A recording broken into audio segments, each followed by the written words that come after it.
Kembali di panggung demokrasi, kita hanya tersisa 7 menit begitu ya di segmen terakhir ini. Jadi singkat-singkat saja, Bang Andreas tadi untuk menjawab pertanyaan yang tadi disampaikan oleh Bang Habib begitu ya.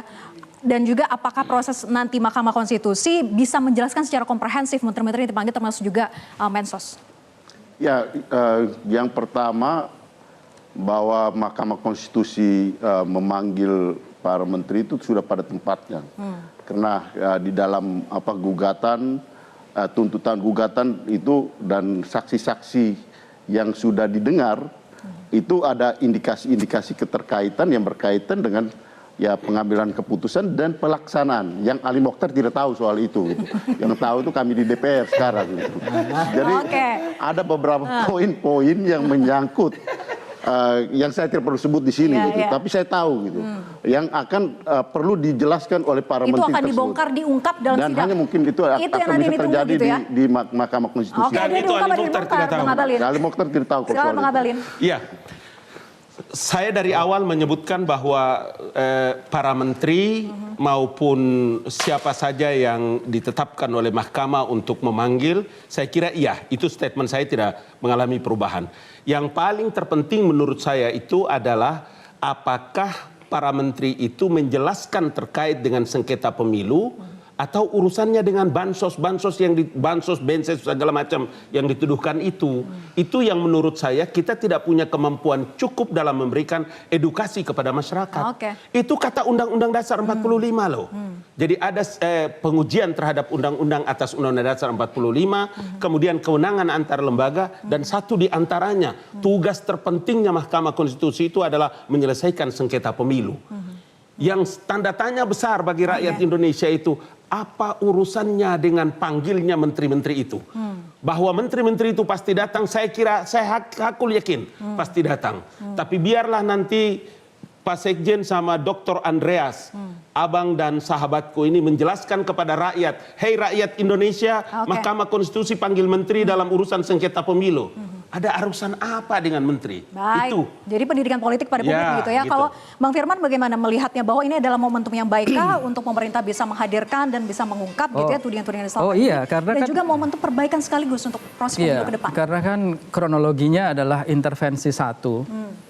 Ya, prosesnya kan panjang. Jadi naif kalau melihat pemilu ini tidak dalam konteks proses. Ini prosesnya cukup panjang. Intervensi satu menghasilkan nepotisme.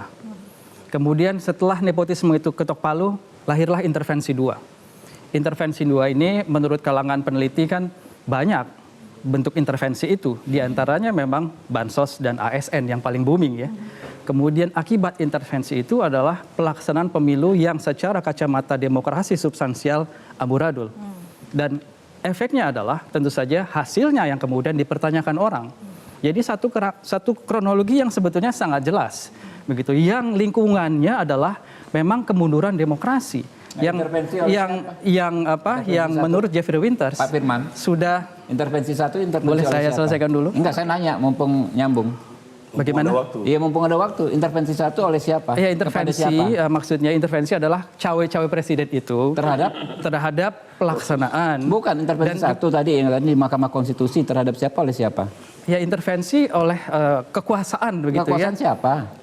Ya, oleh kekuasaan artinya. Ya, kekuasaan siapa? Tadi sudah disebutkan. Sudah disebutkan. Karena memang nggak ada. Iya, jadi Anda baca putusan MK tidak ada yang namanya intervensi. Boleh saya selesaikan dulu? Biar selesaikan dulu. Ya enggak, jangan asal ngomong juga lah. Jadi intervensi satu kemudian menghasilkan nepotisme, kemudian muncul intervensi dua yang langsung berkaitan dengan. Ada tapi nggak tahu subjeknya. Tahan dulu, Beb. Iya, jadi intinya adalah bahwa ini terjadi di dalam lingkungan demokrasi kita yang kemudian menyebabkan pelaksanaan demokrasi kita saat ini dipertanyakan, begitu kan.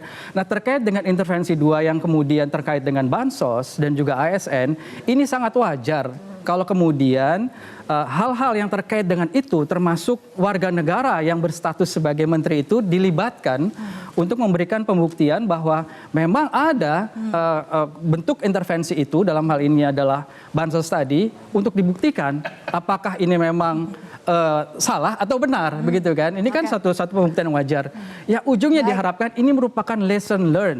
Kesemuanya ini merupakan bentuk lesson learn, Gimana lesson pelajaran learn? bagi Anda semua, menuduh tanpa yang bukti, gitu loh. kemudian kita bisa belajar di situ. Ditanya siapa yang intervensi, Anda nggak berani jawab. Baik, Bang Siapa? Habib, silakan. Gitu loh. Ya Ini tentu kan- saja kalau kalau siapa Anda jawab saja, Anda tuduh saja kekuasaan. siapa. Ini kan Kekuasaannya kekuasaan siapa? bahwa Nggak, memang kekuasaan ada- siapa dong? Itu kan masih sumir gitu loh. Ya pemanfaatan dinasti nepotisme tadi itu Bukan, semua orang Pak. sudah tahu Anda begitu bilang kan. intervensi satu Jadi di nepotisme. Mahkamah Konstitusi. Anda baca putusan Mahkamah Konstitusi tidak? Saya menggunakan bahasa istilah cawe-cawe yang kalau di Bukan. dalam bahasa Oke, saya akademisnya beralih ke adalah Bang Hermawi. intervensi. Baca nggak putusan Oke, Mahkamah cawe-cawe Konstitusi? itu adalah tidak ada intervensi. intervensi. Tidak ada intervensi. Oleh Cawe-cawe siapa? itu intervensi. Kepada siapa tidak ada kok. Loh, Anda baca itu nggak? sudah- kan Makanya jawab kan dulu Pak pertanyaan Jokowi saya. Jawab sendiri yang nggak sudah putusan mengatakan MK? bahwa tidak ada. Gitu loh. Oke, gantian. Silakan Bang Hermawi. Pemanggilan setiap warga negara oleh majelis itu pasti ada urgensinya. Saya belum ngomong. Pak Ngabalin kalau mau tahu apa relevansi pemanggilan 4 menteri itu, mesti baca permohonan kami. Kalau nggak nanti saya kirim. Oke. Baru tahu bahwa ada relevansinya. Jadi biarkan saja pengadilan ini berjalan seperti tadi kata Pak Habib. Ini juga bagian dari upaya mungkin bisa memulihkan juga kredibilitas pemerintah yang sekarang kan babak belur karena hampir semua orang mengatakan ini pemilu yang paling brutal. Kalau dulu pemilu 5 tahun yang lalu kita sama-sama ikut, orang money politik, amplop dan kartu namanya dipisah. Kenapa? Dia takut ketangkap Bawaslu. Sekarang Bawaslu yang berdiri. Oke. Bawaslu yang berdiri yang menawar-nawarkan. Oknum ya, tetapi itu banyak. Oke. Jadi poin saya memang pemilu ini yang paling rendah kualitasnya. Baik. Paling amburadul. 1 menit terakhir, Bang Habib silakan. Ya wajar pihak yang kalah bicara seperti itu. Tapi secara objektif ya kita tentu prihatin 2019 ada sekian banyak warga meninggal dunia ya. Tapi kita mengatakan yang sekarang lebih baik daripada lebih buruk daripada 2019 ya Ya kita masing-masing punya argumentasi. punya penilaian. Kita bisa menjelaskan itu semua. Iya, jadi gini, persoalan yang sudah kadaluarsa, persoalan yang sudah pernah dibahas, lalu dihidupkan kembali itu namanya ahistoris. Termasuk soal pencawapresan Gibran.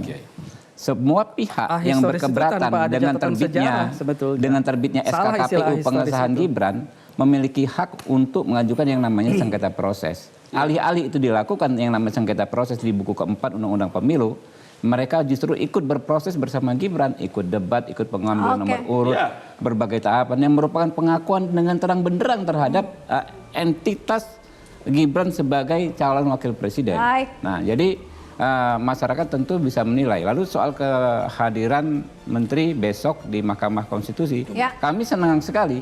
Justru akan dibuka lebar-lebar Akan dibuka momentum yang Tidak baik ya, Bang benarnya Habib. tuduhan Oke. pemanfaatan bansos dan struktur kekuasaan untuk kepentingan. Ya, agar tudingan itu bisa dibuktikan, paslon kredibilitas dua. pemerintah juga bisa baik kembali begitu ya Bang Hermawi. Kita nantikan bersama bagaimana pemanggilan nanti pada hari Jumat di sidang sengketa Pilpres. Bukti apa yang Ya, dibuat Ya, dari tuntutan oke, itu. baik. Insya Allah Terima kasih akan kepada semua narasumber. terbantahkan Kita tepuk semua. tangan dulu. Terima kasih atas diskusinya dan pemirsa demikianlah Kalau ada Panggung Bang Demokrasi Ali saya jadi Vera rame Basah. ya. Jadi cepat Terima kasih atas Udah atensi Anda. Sampai jumpa. Sekian bulan pergi kampanye. Metro TV. Jelajahi cara baru mendapatkan informasi. Download Metro TV Extend sekarang.